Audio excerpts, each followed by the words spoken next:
மூத்த பத்திரிகையாளர் வெங்கடேஷ் சார் நம்மளோட நினைஞ்சிருக்காரு. வணக்கம் சார். வணக்கம் சார். விஜய் திரிஷா அவர்களுடைய பிரச்சனை வந்து ஒரு பக்கம் போயிட்டு இருக்கு. அவங்க பப்ளிக்காக 2 பேரும் வந்துட்டாங்க. ஸோ இதுக்கான கமெண்ட்ஸு ரசிகர்கள் மத்தியிலிருந்து ஏற்பட்ட கேள்விகள் இது எல்லாமே போய் விஜய் அவர்களை போய் சேர்ந்துருக்கோம். இதெல்லாம் பார்த்துட்டு விஜய் அவர்களுடைய என்ன முடிவு எடுத்திருக்கிறாரு, விஜய் இந்த கமெண்ட்ஸ் எல்லாம் பார்த்துட்டு என்னடா இது நம்ம ரசிகர்கள்கிட்ட இருந்து இந்த மாதிரிலாம் எதிர்ப்பு வந்திருக்கு அப்படின்னு சொல்லிட்டு அவர் என்ன முடிவு எடுத்திருக்காரு, அடுத்ததாக என்ன முடிவு எடுக்க போறாரு சார் அவர்? இப்போது விஜய் திரிஷாவுடைய இந்த சம்பவம் கிட்டத்தட்ட ஒரு நாளைக்கு மேலே கடந்து வந்தாச்சு. நிறைய பேர் எல்லா பேரும் பார்த்துருப்பாங்க. நிறைய சோஷியல் மீடியாவில் வந்தது. நம்ம பேசுகிறதையும் நம்ம நேரில் நிறைய பேர் பார்த்துருக்காங்க. இப்போது அந்த ரசிகர்களுக்கு நான் ஒரு 3 கேள்வி மட்டும் கேட்கலான்னு விருப்பப்படுறேன். ஒன்று, இந்த சம்பவம் விஜய் திரிஷா பார்த்த அந்த சம்பவம் கிட்டத்தட்ட ஒரு நாள் கிராஸ் ஆகிடுச்சு. இதிலிருந்து ரசிகர்கள் கடந்து வந்துட்டிங்களா? ரெண்டாவதா, இந்த சம்பவத்துக்கு பிறகு நீங்கள் கடந்து வர முயற்சி பண்ணுறீங்களா? இல்லைன்னா ஒரு மூன்றாவதாக, விஜய் இதற்கு ஒரு தெளிவான விளக்கத்தை கொடுத்தால் நாங்கள் கடந்து வந்துடுவோம் அப்படின்னு நீங்கள் நினைக்கிறீங்களா? இது எப்படிங்கிற உங்களோட கருத்துக்களை இந்த வீடியோவில் நான் முழுமையாக சொல்ல போகிறேன். இந்த வீடியோ பார்த்துட்டு உங்களுடைய கமெண்ட்ஸை நீங்கள் சொல்லலாம் தாராளமாக. நான் நேற்று போட்ட வீடியோவுக்கே நம்மளுடைய நேயர்கள் நிறையா ஆதங்கத்தை வெளிப்படுத்தியிருந்தாங்க. நீங்கள் என்ன பேசுகிறீங்களோ அதான் சார் எங்களுடைய ஆதங்கம் அப்படிங்கிற விஷயத்தை நம்ம சொன்னதை நம்ம பார்த்தோம். இது எல்லா பேருமே பார்த்ததான் ஒரு தகவல் வந்திருக்கு இப்போ நமக்கு. ஏன்னா அவர்களுடைய குரலாக தான் நம்ம இங்கே பேசிகிட்ருக்கோம் கிட்டத்தட்ட. இப்போது இந்த விஷயங்கள் கொஞ்சம் அப்படியே ஒரு மாதிரி டென்ஷனாக நெகட்டிவாக சில விஷயங்கள் போய்கிட்டு இருக்குது. பட் அது ஒரு புறம் இருக்கட்டும், பேசுகிறேன். கொஞ்சம் பாசிட்டிவாக அவளுக்குள்ளே ட்ராவல் பண்ணலான்னு நினைக்கிறேன். ஏன்னா ரசிகர்கள் இவருடைய மிகப்பெரிய எதிர்பார்ப்பு இருக்கிற அந்த விஜயோட இறுதி படம்னு சொல்லக்கூடிய ஜனநாயகன் படம், அது சம்மந்தமான சில செய்திகள்லாம் வந்தது நமக்கு. அதுலேருந்து இப்போ ஆரம்பிக்கலாம்னு நினைக்கிறேன். இப்போது நம்ம வரக்கூடிய 9ஆம் தேதி அன்னைக்கு ரிவைசிங் கமிட்டி அந்த படம் பார்க்குறாங்க. அது கேவிஎன் ப்ரொடக்ஷன்ஸுக்கு ஒரு இமெயில் ஒன்று அனுப்பிச்சிட்டாரு. ஸோ தகவல் ஒன்று சொல்லிட்டாங்க. இப்போ இவர்கள் கொஞ்சம் ஹாப்பி ஆகிட்டாங்க. ஏன்னா இப்போது அவர்களுடைய டாக்ஸிக் படம் 19 ரிலீஸ் ஆக வேண்டிய ஒரு படம் கூட 19 ரிலீஸ் ஆகலை. அதை தள்ளி வைக்கிறாங்க. இப்போ டோட்டலாக ஃப்ரீயாக இருக்காங்க. இப்போ ஜனநாயகன் படத்துக்குள்ளே அவங்க போகிறதுக்கான வாய்ப்புகள் நிறைய இருக்குது. எப்போ பதில் வரும்னு எதிர்பார்த்த சமயத்தில் ஒரு நல்ல செய்தி ரிவைசிங் கமிட்டிலேருந்து அவர்களுக்கு வந்தது. இப்போ உடனே விஜய்க்கு இந்த தகவல் சொல்லப்பட்டு அவர் நீங்கள் வேண்டிய வேலையில் நீங்கள் பார்த்துட்ருங்க, தேவைப்படும் பட்சத்தில் எனக்கு இந்த தொடர்புகளுக்கு நம்ம பேசுவோம்னு சொல்லியிருக்காரு. அது ஒரு பக்கம். இந்த பக்கம் வினோத்தை கூப்பிட்டு கேவின் ப்ரொடக்ஷன்ஸு வினோத்தை டிஸ்கஷன் பண்ணிகிட்ருக்காங்க ஃபுல்லாக. இப்போ 9ஆம் தேதி அன்னைக்கு ரிவைசிங் கமிட்டியில் இந்த படம் பார்க்கும்போது எப்போ காலையிலையா மத்தியானமாங்கிறது இன்னும் தகவல் வரல. பட் இவர்கள் ரெடி ஆகிட்டாங்க. ஏன்னா ஏற்கனவே இங்கே சென்னை சென்சார் ஆஃபீஸர்ஸ் பார்த்து ஒரு 27 கட்ஸ் கொடுக்கப்பட்ட ஒரு விஷயம் இருக்குது. இப்போ அந்த கட்ஸ் எல்லாம் எடுத்து வச்சு ஒரு பக்கம் ரெடியாக இருக்குது.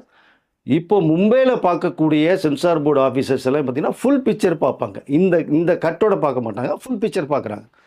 இப்போ அவர்கள் என்ன சொல்லுவாங்க, இதனுடைய விளக்கங்கள் கேட்டால் நம்ம விளக்கம் கொடுக்குறதுக்கு இவங்க ரெடியாக ஒரு ப்ரிப்பரேஷன் பண்ணிகிட்ருக்காங்க. ஸோ வினோத்தோட டிஸ்கஷன் பண்ணி அப்போ இது இந்த கதைக்கு எங்களுக்கு தேவை, இங்கே கொடுத்துட்டாங்க, சரி ஓகே நம்ம எல்லாம் கட்ஸ் கொடுக்கும்போது ரிவைசிங் போகிறதுனால இது எங்களுக்கு இருந்தால் சிறப்பாக இருக்கும் சார் அப்படின்னு டீட்டெயிலாக விளக்கங்கள் கொடுத்து, ஒருவேளை அவர்கள் வேறு ஏதாவது கட்ஸு கொடுத்தாங்க அப்படின்னா அதற்கும் சில விளக்கங்கள் கொடுத்துட்டு, இது மேக்ஸிமம் கட்ஸு நிறைய வராத அளவுக்கு அவங்கள்ட்ட கொஞ்சம் டீட்டெயிலாக எக்ஸ்போஸ் பண்ணி பேசிட்டு சர்டிஃபிகேட் யூஎஸ் சர்டிஃபிகேட் வாங்கிட்டு வரதுக்கான ஒரு ஏற்பாடுகளை இங்கே ப்ரிப்பரேஷன் பண்ணிகிட்ருக்காங்க. வினோத்தும் கேவின் நிறுவனம் சேர்ந்து இந்த வினோத் அவர்களோட இந்த விஜய் கிட்ட டிஸ்கஷன் பண்ணும்போது, ஓகே வினோத் நீங்கள் எக்ஸ்பிளைன் பண்ணிக்கிங்க, அது சீக்கிரமே கொஞ்சம் சர்டிஃபிகேட் வரது மாதிரி நீங்கள், ஏன்னா 9ஆம் தேதி படம் மாதிரி ரொம்ப சிறப்பான ஒரு செய்தியாக இருக்குது, நான் கொஞ்சம் ரிலீஃப் ஆகிறேன், நீங்கள் சர்டிஃபிகேட்லாம் வாங்கிட்டு வந்தீங்கன்னா உடனடியாக அந்த தேர்தல் தேதி எப்போ வரும்னு தெரியல, அனௌன்ஸ்மெண்ட் கொடுக்கறதுக்கு முன்னாடி நம்ம ரிலீஸ் பண்ணுற வேலைகள் ஏற்பாடு பண்ணிக்குவோம் அப்படிங்கிறது விஜய் தரப்பில் சொல்லும் போது, KVN production Vinod sir censor certificate எப்போ கிடைச்சாலுமே மறுநாளோ இல்லை ஒரு 2 நாளே படத்தை ரிலீஸ் பண்ண வேலைகள் எல்லாமே பேசி வச்சுருக்கோம் சார். ஸோ தமிழ்நாடு தியேட்டர்கள்லேருந்து அந்த ஓனர்ஸ்லேருந்து டிஸ்ட்ரிபியூட் வாங்கும்போது எல்லாத்தையுமே பேசி வச்சுட்டோம். இப்போ இந்த தகவல் அவர்களுக்கு இதை ஃபுல்லாக ஃபார்வர்ட் பண்ணியாச்சு, அவர்களும் ரொம்ப ஹாப்பியாக இருக்கிற தகவல் சொல்லிட்டாங்க சார் அப்படின்னு சொல்லும்போது தான் பாருங்கன்னு சொல்லிட்டார் விஜய். இப்போது 9ஆம் தேதி பார்க்கும்போது அதிலிருந்து மிஞ்சி போனால் இவர்களும் கூட போய் உட்காந்து இது எக்ஸ்ப்ளனேஷன், ஏன்னா அன்றைக்கே டீட்டெயில்ஸ் கொடுத்துருவாங்க உங்களுக்கு, இது கட்ஸ் வேணும் மீட் வேணும் அப்படின்னு சொல்லி. ஏன்னா 9 ரீல் அவர்கள் பார்ப்பாங்க. ஏன்னா ஒவ்வொரு ரீலுமே 20 மினிட்ஸ் டியூரேஷன் உள்ளது. அப்போது அந்த டைமிங்கு இந்த இடத்துல இது செகண்ட்ஸில் கட்ஸு மியூட்டுன்னு சொல்லும்போது இவர்கள் மேக்ஸிமம் வினோத் சார்பாக வந்து 9 கொடுக்கப்பட்டால் ஒரு 10-11 சப்மிட் பண்ணிடுவாங்க. அப்போ 10-11 கொடுத்துட்டாங்கன்னா ஒரு 11-12க்குள்ளே அவர்கள் வந்து என்னென்ன கொடுத்தோமோ அது கரெக்டாக பண்ணியிருக்காங்கன்னு செக் பண்ணாங்கன்னா ஒரு 13ஆம் தேதி மீண்டும் படத்தை பார்ப்பாக வருது. ஃபுல் பிக்சர் பார்த்துட்டாங்கன்னா உங்களுக்கு மேக்ஸிமம் எனக்கு தெரிஞ்ச வரைக்குமே ஒரு 14-15க்குள்ளே சர்டிஃபிகேட் வந்து கேவின் ப்ரொடக்ஷன்ஸ் வர்ற வாய்ப்புகள் நிறையா இருக்குது. ஸோ இந்த 15க்குள்ளே கிடைச்சிட்டால் எனக்கு வந்த தகவல் பிரகாரமே பார்த்தீங்கன்னா ஒரு 17 அந்த ரேஞ்சுகளோட ரிலீஸ் பண்ணுற வாய்ப்புகள் நிறையா இருக்கிறதா ஒரு தகவல் சொல்லியிருக்காங்க. இந்த பிட்வீன் கேப்பில் தேர்தல் தேதி இந்த டேட்லேன்னு அவர் சொல்கிறத வாய்ப்புகள் இப்போ நெருங்கிக்கிட்டு இருக்கு. அது செகண்ட் வீக்கில் வர மாதிரி சொல்கிறாங்க. செகண்ட் வீக் வந்ததுனால் எப்படிங்கிறத பொறுத்து தான், ஏன்னா சர்டிஃபிகேட் வரணும், இந்த டேட்டு பொறுத்து. இல்லை ஒருவேளை இந்த மார்ச் எண்டு தான் தேர்தல் தேதி அவங்க வந்து சொல்ல போகிறாங்க அப்படின்னா இது கிட்டத்தட்ட எனக்கு தெரிஞ்சு பார்த்தீங்கன்னா செகண்ட் தேர்ட் வீக் ஓப்பனிங்லேயே ஜனநாயகன் படம் மக்கள் பார்வைக்கு போயிடும். ஏன்னா இந்த படத்தினுடைய அம்சம் இது தேர்தலுக்கு முன்பாக வந்தால் சிறப்பாக இருக்குங்கிற மிகப்பெரிய படத்தில் அந்த மாதிரி காட்சிகள் அமைக்கப்பட்டிருக்கு. அதனால் எனக்கு தெரிந்த ஒரு 15-17 தேதிக்குள்ளே சர்டிஃபிகேட் வந்துடும். தேர்தல் தேதியை பொறுத்து இதனுடைய ரிலீஸ் வந்து அனௌன்ஸ்மெண்ட் கொடுக்க போகிறாங்க. ஒருவேளை செகண்ட் வீக்கே தேர்தல் சொல்லிட்டாங்கன்னா தேதியை எல்லாம் ரெடி பண்ணி எலெக்ஷனுக்கு பிறகு தான் வர்றதுக்கான வாய்ப்புகளும் இருக்கும். ஒரு நல்ல செய்தி வந்தது. இதில் இன்னொரு சிறப்பு ஒரு செய்தி என்ன இருக்குன்னா, இப்போது 17-18 அதாவது இந்த சர்டிஃபிகேட் தரான்னு வச்சுங்களேன், தேர்தல் தேதி ஒரு 27-28 தேதியில் அவங்க வந்து அறிவிப்பு கொடுக்குறாங்கன்னா இங்கே ஒரு 10 நாள் இடைவெளி இருக்கு இல்லையா, இந்த 10 நாளைக்குள்ள படம் ரிலீஸ் ஆகி மக்கள்கிட்ட ரீச் ஆனாலே போதும் ஒரு 1000-1100 தேட்டர் ரிலீஸ் பண்ணிவிடுவாங்க. கலெக்ஷன் தாறுமாறாக எகிரி வந்துடும் நமக்குன்றது ஒரு பக்கம் அது ஒன்று பேசிகிட்டு இருக்கு. இதற்கு பிறகு ஓவராலாக அது வேர்ல்டு வைடு ரிலீஸ் ஆகும்போது 10 நாளைக்கு பிறகு வேணும்னா இந்த படத்தை திரும்பி எடுக்கிற வாய்ப்புகள் வந்தால் கூட மற்ற ரிலீஸ் ஆன எல்லா சென்டர்லையுமே படம் ஓடும். அப்போ பார்த்தீங்கன்னா கலெக்ஷன் தாறுமாறாக வரும். உங்களுக்கு இங்கே தான் பேன் பண்ணுறதுக்கான வாய்ப்புகள் நிறைய இருக்கும்னு ஒரு செய்தி வேறு வருது.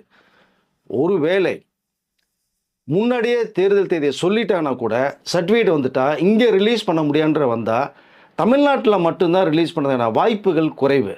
இதை தவிர other state rest of India world wide வந்து படம் ரிலீஸ் ஆகிறதுக்கான வாய்ப்புகள் நிறையா இருக்குது. பட் இது சம்மந்தமாக விஜய் கிட்ட 2 ஆப்ஷனில் கேவியனும் வினோத்தும் பேசிகிட்டு இருக்காங்க. சார் இந்த தேதி வந்து அறிவிப்புகளை பொறுத்து நம்ம எப்படி பண்ணிக்கலாம் சார்ன்னு. நீங்கள் 10 நாள் ஓடுனாலே போதுங்க, மக்கள்கிட்ட ரீச் ஆனால் போதும், இந்த படம் அப்படி கவலையப்படாதீங்க, தமிழ்நாட்டில் 10 நாள் ஓடினா கூட போதும்னு விஜய் தரப்பில் சொல்லிட்டார் அவர். 10 நாளில் கொண்டு போய் சேர்த்துடலாம், எல்லா இடக்கும் மக்கள் பார்வை கொண்டு போயிடுவான், 10 நாள் கலெக்ஷனே போதும் நமக்கு அப்படிங்கிற மாதிரி ஒரு தகவல் சொல்கிறார். மற்ற ஸ்டேட் மற்ற நாடுகளில் அது தனி ஒரு கலெக்ஷன், அது தனியாக போயிட்டு அங்கே எடுக்க முடியாது, அங்கே எடுக்க மாட்டாங்க, எடுக்க வாய்ப்புகள் இல்லை. நமக்கு இங்கே தான் டார்கெட். இங்கே இருக்கிறவங்க நிறைய பேர் கேரளா ஆந்திரான்னு போய் பெங்களூர்லாம் பார்க்க ஆரம்பிச்சிருவாங்களே, அது அவங்களுடைய விருப்பத்தை பொறுத்தது. பட் இந்த சூழ்நிலைக்கு இங்கே மட்டும்தான் அது வந்து இது 10 நாள் ஓடினா போதும் எடுத்துடணுங்கிற ஒரு சூழ்நிலை வரதுன வாய்ப்புகள் இருக்குது.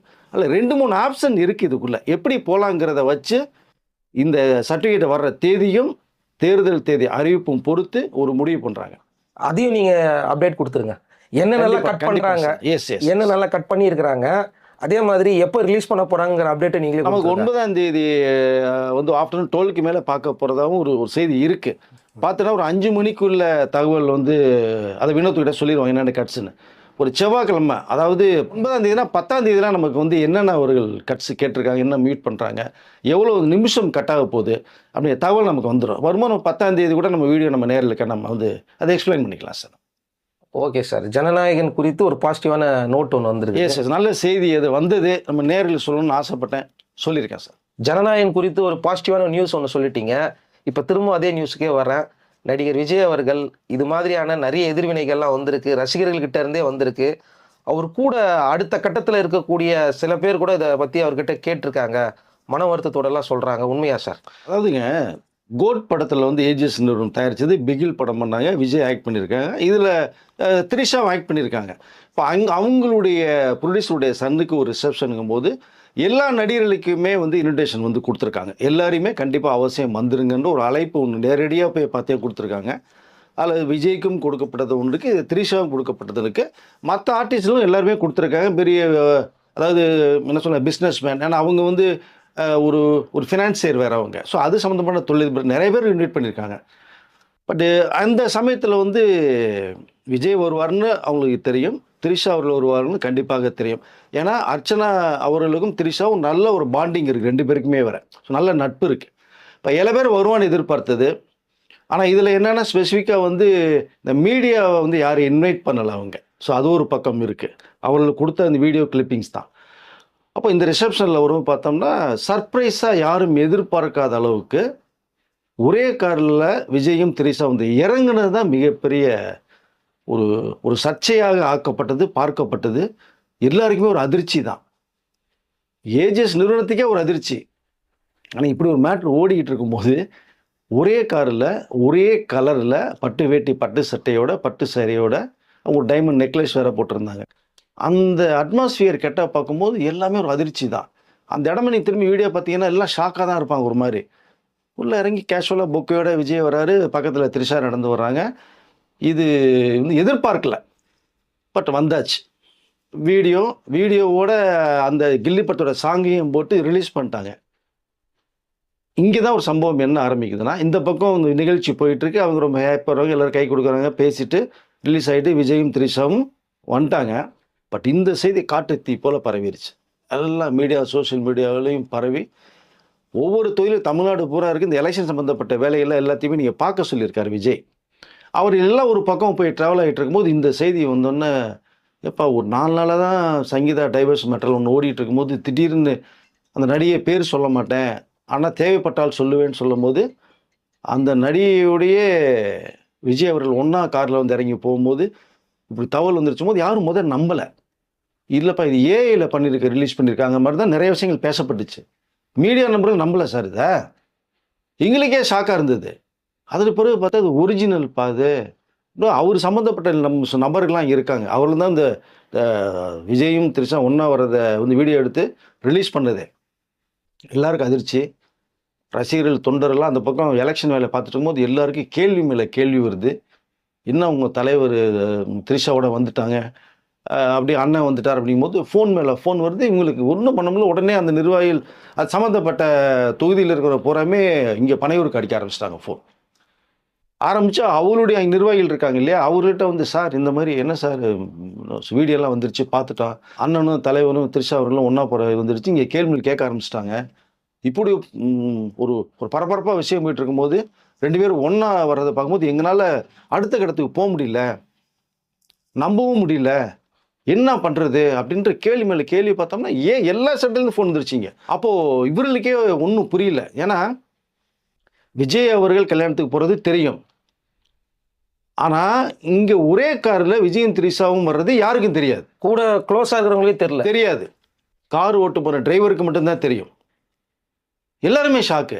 அவர்களும் வீடியோ பார்த்துட்டு நாங்களும் பார்த்துட்டோம், தகவல் வருது, ஆனால் இது சம்மந்தமாக இப்போ எதுவுமே டிசைட் பண்ண முடியல, உங்கள் தலைவர் வரட்டும், வந்தோன்னே பேசிக்கலாம். நீங்கள் இப்போ எதையுமே அது சம்மந்தமாக யார்கிட்டையும் பேசாதீங்க. ஒருவேளை உங்கள் அந்த தொகுதியில் இருக்கலாம் மீடியா பீப்புள்ஸ் அதை கேட்டாங்கன்னா கூட தகவலை இப்போதைக்கு எதுவும் பேசாதே, கடந்து போயிருங்க. நம்ம தலைவர் வந்தோன்னே என்ன விஷயங்கிறத பேசிட்டு அப்புறம் விளக்கம் கொடுப்போம், 2 மணி கழிச்சு பேசுகிற மட்டும் சொல்லிவிடுங்க அப்படிங்கிற விஷயத்தை வந்து நிர்வாகிகள் எல்லாமே சொல்லிட்டாங்க. அது ஒரு பக்கம். அவர்களுக்கு ரசிகர்களுடைய ஆதங்கம், நிறைய விஷயங்கள் வந்து பரபரப்பாக பேசப்பட்டுருக்கு. ரசிகர்களுக்கும் இதில் உடன்பாடு இல்லைங்கிற விஷயம் தகவல் வருது. ரிசப்ஷன்லாம் முடிஞ்சுட்டு விஜய் சார் போகிறாங்க. போகும் பார்த்தோம்னா எல்லா பேருமே ரொம்ப ஷாக்கான ஒரு இதோடு உட்காந்துருக்காங்க. விஜய்க்கு புரிந்தது, சரி நம்ம இப்படி வந்துட்டு போனதான் எல்லாருமே ஷாக்காக இருக்காங்க. ஏன்னா விஜயோட ஒரு விஷயத்தில் பாயிண்ட் ஆஃப் வியூவில் என்னென்னா, சில பேர் வந்து அந்த நடிகையை நான் தேவைப்பட்டால் என் அழுத்தம் கொடுத்தால் நான் வந்து பேரை சொல்லுவேன், செகண்ட் அட்டம்ப்டாக நான் வந்து பேர் சேர்ப்பேன் அப்படிங்கிற ஒரு சொன்ன விஷயம். இதுதான் விஜய் அவர்களுக்கு ரொம்ப மாதிரி எமோஷனல் ஆக்கிட்டே இருந்தது. ட்ரிகர் பண்ணுது. அவரே சொன்னது வந்து என்ன பயமுறுத்துறாங்களோ, பிளாக்மெயில் மாதிரி போகுதா அப்படிங்கிற மாதிரிலாம் ரொம்ப விஷயத்த அவர் திங்க் பண்ணிட்டே இருந்தார். ஆனால் இந்த முடிவு அவராக தனிப்பட்ட முறை எடுக்கப்பட்ட ஒரு முடிவு தான். இந்த திருமண விழாவுக்கு த்ரிஷா கூட்டது அவர் எடுத்த முடிவு, யாருக்கும் சம்மந்தம் கிடையாது. பட் திடீர்னு தான் நீங்கள் சொல்லுவேன் எதுக்கு சொல்கிறீங்க? ஏன்னா அவர் தரப்புலேருந்தே நிறைய செய்திகள் வருது, நிறைய விஷயங்கள் பேசப்பட்டதும் இருக்குது. நானே கூப்பிட்டு வர்றேன், பார்த்துருங்க, இதுக்கு ஒரு முற்றுப்புள்ளி வைக்கலாம், இனி யாரும் பேச மாட்டீங்கள, சொல்லுவேன்னு சொல்கிறது மாதிரி ஒரே நோக்கத்தோடு தான் விஜய் த்ரிஷாவை கூப்பிட்டு வந்த ஒரு சம்பவம் நடந்தது. ஆனால் இதில் யாருக்குமே உடன்பாடு இல்லை, நமக்கு உடன்பாடு இல்லை தான். பட் இது எதற்காக வந்தது அப்படின்னா, அவரை வந்து மிரட்டல் மாதிரி போவும் தான் இந்த விஷயத்தை வந்து வெளில கொண்டு வந்துட்டார். இதுக்கு மேலே யார் பேசணுமோ பேசிங்க, பேசாமலும் தெரிஞ்சுங்க அப்படின்ட்டு. ஆனால் இந்த சம்பவம் தான் அவருடைய ரசிகர்களுக்கும், தொண்டர்களுக்கும், நிர்வாகிகளுக்குமே ஒரு அதிர்ச்சிக்குள்ளான ஒரு விஷயமாக பார்க்கப்பட்டது. விஜய் சம்மந்தமாக இது சம்மந்தமாக கேட்கும்போது கூட, சார் நம்ம அதாவது இந்த நடந்த சம்பவம் எதிர்த்தரப்புல இருந்து நிறைய விமர்சனங்கள் வரும்னு நம்ம வந்து நினைக்கும்போது, அது சம்மந்தமாக எதுவுமே வரல. வந்த ஃபோன் கால் பூரா பார்த்தோம்னா, என்கொயரி பூரா வந்து நம்ம ரசிகர்களும், தொண்டர்களும், கட்சியுடைய பல அந்தந்த தொகுதி நிர்வாகிகள்கிட்ட தான் நிறைய வந்தது. கிட்டத்தட்ட ஒரு 70-80% வந்து அவங்களோட ஆதங்கத்தை வெளிப்படுத்திட்டாங்க. இதில் உடன்பாடு இல்லைன்றாங்க. இது என்ன பண்ணுறதுன்னு தெரியல சார் அப்படின்னு விஜய் கிட்ட தெளிவாக சொல்லிட்டாங்க. உங்களுக்கு என்ன அப்படின்னு மாதிரி நிர்வாகிகிட்ட கேட்ட ஒரு தகவல் இருக்கு. ஏன்னா இவர் வரும்போது யாருக்கும் தெரியாது. இப்படி ஒரு விஷயம் நடந்துருச்சுன்றது விஜய் சொன்னதுக்கு அப்புறம் தானே தெரியும் அதில். அப்போ விஜய் கேட்கும்போது பார்த்தா, சார் நான் இதை எதிர்பார்க்கல, இந்த நேரத்தில் இது தேவையில்லாத ஒன்று தான் அப்படிங்கிற மாதிரி விஜய் கிட்ட நேரடியாக பேசப்பட்ட ஒரு தகவல் இருக்குது. இப்போ விஜய் எதிர்பார்க்கல, ஆப்போசிட்டில் இருக்கிறவங்க தான் ஏதாவது பேசுவாங்க, நம்ம கூட இருக்கிறவங்க பார்த்துப்பாங்கன்னு நினச்சது. தன்னுடைய ரசிகர்களும், தொண்டர்களும், மக்களும் இதை விரும்பலைங்கிறத வந்து அவர் அந்த நேரத்தில் தான் புரிகிற மாதிரி ஒரு சூழ்நிலைக்கு அவர் தள்ளப்படுறார். அப்போ இங்கே விஜய் எதுவுமே ஆனால் பேசலை. அவர் அன்றைக்கி பண்ணது அவருக்கு சரியாக இருக்கலாமே தவிர மற்றவர்களுக்கு அது சரியாக படலை. அது தவறாக தான் பட்டிருக்கு எல்லாருக்குமே. அப்போ இது சம்மந்தமாக பேசுவோன்னு மட்டுமே டிசைட் பண்ணிவிட்டு விஜய் வந்துட்டு தான் ஒரு தகவல் ஒன்று இருக்குது. அதற்கு பிறகு பார்த்தீங்கன்னா, இதுலேருந்து இன்னும் அவர் வரல, ரிலீஸ் ஆகி வரல. இப்போ என்ன பண்ணலாம் அப்படிங்கிறது மாதிரி ஒரு பிளான் பண்ணிகிட்டு இருக்காரு. நான் ஏற்கனவே நேற்று பேசின வீடியோவில் கூட ஒரு முடிவு எடுக்க போகிறான்னு விஷயத்தை சொல்லியிருக்கேன். இப்போ இது இடையில வரும்போது, இப்போ 8ஆம் தேதி அன்னைக்கு மகளிர் தினம் இருக்கு இல்லையா? இப்போ அது சம்மந்தமாக பார்த்தோம்னா சில நிர்வாகிகளில் வந்து கிட்டத்தட்ட ஒவ்வொரு சென்டருக்குமே எல்லா பெண்களையுமே வந்து அந்தந்த ஒரு போஸ்ட்டில் கொடுத்து அவர்கள் ஒரு சிறப்பு நேரடியாக அழைத்து விஜய் வந்து பேச போகிறார். பேசிட்டு அந்த வேலைகளில் இருக்குது, அதை முடிச்சிருவோம். இந்த உமன்ஸ் டே நிறைய பேர் நிர்வாகிகள் போடும்போது அது சம்மந்தமான விஷயம் முடிச்சுட்டு நம்ம டிசைட் பண்ணிக்குவோம் அப்படிங்கிற மாதிரி ஒரு தகவலை சொல்லிவிட்டு இப்போ அந்த வேலையில் இறங்கியிருக்காரு. இப்போ யூஸ்வலாக கட்சி வேலையில் கொஞ்சம் அதாவது இறங்கி வந்து அது பேசிகிட்டு இருக்காரு தினமும். இப்போ திருச்சியில் வேற 3வது மாநில மாநாடு போட போகிறாரு. ஃபஸ்ட்டு விக்கிரவாண்டி, மதுரை 2வது போட்டார். அந்த மாநாட்டுக்கு உள்ளது கிட்டத்தட்ட ஒரு 25 லட்சம் பேர் வரதுக்கான வாய்ப்புகள் இருக்குது. அதுக்கு வேண்டிய வேலைகளை பார்ப்போம் அப்படிங்கிற மாதிரி நிர்வாகிகள் டீம் சொல்லிவிட்டு, இந்த இடம் பாருங்கள், நீங்கள் அதை காவல்துறை அனுமதி பெறுங்க, அந்த விளக்கம் கொடுத்துட்ருக்காரு. இப்போ இந்த பிரச்சனை முடியல இன்னும். விஜயும் திரிஷா அந்த மேட்ரு வந்து அது ரசிகர்கள் மத்தியில் கொழுந்து விட்டு தான் எரியுது. நம்ம பேசுறது கூட நம்மளுடைய நேயர்கள் நிறைய கருத்துக்களை பகிர்ந்தாங்க. உங்களுடைய குரலாக தான் நாங்கள் நினச்சோன்னாங்க. அவருடைய குரலாக தான் நம்ம பேசியிருக்கோம். நேயர்கள் போட்ட கருத்துக்கள் அத்தனை பதிவுகளையுமே வந்து அங்கே மேலிடத்தில் பார்த்துட்டு தான் ஒரு தகவல் வருது. ஏன்னா சில விஷயங்கள் விஜய்கிட்ட வந்து ரசிகர்கள் தொண்டர்கள் சொல்லும்போது அதை ஏற்றுக்கொள்ளுடைய மனப்பான்மையில் தான் இருக்கார். ஏன்னா ஒரு சம்பவம் வந்து வேலூரில் பேசும்போது நான் ஒரு விஷயத்த சொல்லியிருந்தேன். அவருடைய எஸ்கார்ட் அவர் மேலே பேசும்போது முட்டி போட்டு உட்காந்துட்டே இருந்தாங்க. என்னதான் நீ 1/2 மணி நேரம் விஜய் பேசுகிறாங்க, முட்டி போட்டே உட்காந்துருக்கும்போது திடீர்னு, ஏன்னா அவங்க வந்து ஒரு பாதுகாப்பு அவசரம் டக்குன்னு எந்திரிச்சு இடங்கி ஓடுற அப்படிங்கும்போது ட்ரைனிங் கொடுத்துருப்பாங்க, அந்த அலர்ட்னஸ் எல்லாமே இருக்கும். இந்த 30 நிமிடம் முட்டி போட்டு உட்காந்துட்டு அவசியம் இல்லை. ஒன்று விஜய்க்கு பின்னாடி நிற்க வைக்கலாம், இல்லை ஒரு சேரை போட்டு உட்கார வைக்கலாங்கிற ஒரு கருத்தை நான் ஒரு சேனலில் பேசியிருக்கேன். நேரில் பார்த்தா தெரியும். இதை விஜய் எடுத்துக்கிட்டு தான் ஒரு தகவல் வருது. அப்போ இது சரியான பதிவாக இருக்குது அப்படின்னு தஞ்சாவூர் மீட்டிங்கில் அவரோட 2 எஸ்கார்டுக்கு சேரை போட்டு உட்கார வச்சுருப்பார். நீங்கள் தஞ்சாவூர் மீட்டிங்கில் பாருங்கள். அப்போது நம்ம எதை சொன்னாலுமே விஜய் கவனத்தில் போய்கிட்டு இருக்கு, பார்க்குறாரு. நேயருடைய கருத்து, ரசிகருடைய கருத்துக்களையும் அவர் எடுத்துக்கிறார். ஆனால் இந்த விஷயத்தை அவர் பண்ணும்போது தன்னுடைய சொந்த வாழ்க்கையில் ஏற்பட்ட ஒரு பிரச்சனை வந்து எடுத்துக்க மாட்டார், அதை எடுத்துக்குவார் இல்லையா? அதனால் இப்படி ஒரு விஷயம் போய்கிட்டு இருக்கு. அடுத்து விஜய் வந்து ஒரு இறுதியான ஒரு முடிவை எடுக்கிறார். கிட்டத்தட்ட அந்த முடிவு தகவல் நம்ம வந்திருக்கு, நம்ம பொறுத்திருந்து இப்போ சொல்லுவோம். ஏன்னா இது சம்மந்தமாக வரும்போது நேயர்கள் கேட்டதே பார்த்தீங்க அப்படின்னா நம்மளும் சொல்லியிருக்கோம், விஜய் ஒரு தெளிவான விளக்கத்தை கொடுத்தா நீங்கள் இதை கடந்து போவீங்களான்னு கேட்டிருக்கோம். இப்போ விஜய் ஒரு விளக்கம் கொடுக்குற மாதிரி ஒரு விஷயமும் வருது. ஆனால் இந்த டைவர்ஸ் சம்மந்தமாக கோர்ட்டில் இருக்கிறதுனால ஏப்ரல் 20ஆம் தேதி அவர் வந்து சம்மன் அனுப்பிச்சிருக்காங்க. ஏப்ரல் 20ஆம் தேதி போனாருன்னா, இல்லை ஒருவேளை எலெக்ஷன் வரும்னு சொல்லி அடுத்த டேட் கேட்டு போனாலும் இது சம்மந்தமான விளக்கத்தை வந்து விஜய் தெளிவாக சொல்ல போகிறார். 20ஆம் தேதி கொடுக்க போகிறார். எஸ், அது என்ன கொடுக்க போகிறார்? ஆனால் ஒரு போல்டான விஷயத்தை தான் சொல்ல போகிறார். அது மட்டும் நான் சொல்லிக்கல விரும்புகிறேன். பட் அவர் சொல்லக்கூடிய விஷயத்தை அவருடைய ரசிகர்களும், தொண்டர்களும், அவருடைய அன்பு வச்சிருக்கிற மக்களும் கேட்டு தெரிஞ்சுக்கங்க. அது எப்படி அதை நீங்கள் எடுத்துவீங்கன்னு தெரியாது.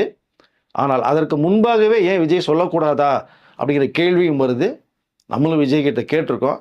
ஆனால் இது சம்பந்தமாக சொல்லும்போது கோர்ட்டில் இருக்கிறதுனால சில தவறான செய்திகளாக போயிடும். அதனால் கோர்ட்டு மூலமாக நான் சொல்லிக்கல விரும்புகிறேன் அப்படிங்கிறத விஜய் சொல்லியிருக்கார்.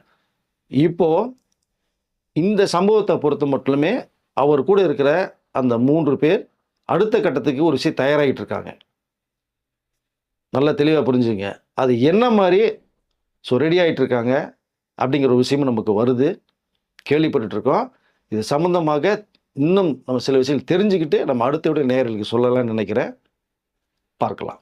அதாவது இந்த மனுவை கொடுத்தவங்க அவங்க ஃபேமிலியை சேர்ந்தவங்க அடுத்த கட்ட நிகழ்வுக்கு எஸ், நகர போகிறாங்க. அது என்னங்கிறத அடுத்த வீடியோவில் சொல்ல போகிறீங்க. ரொம்ப சிவியராக சீரியஸாக அவங்க இறங்க போகிறாங்க.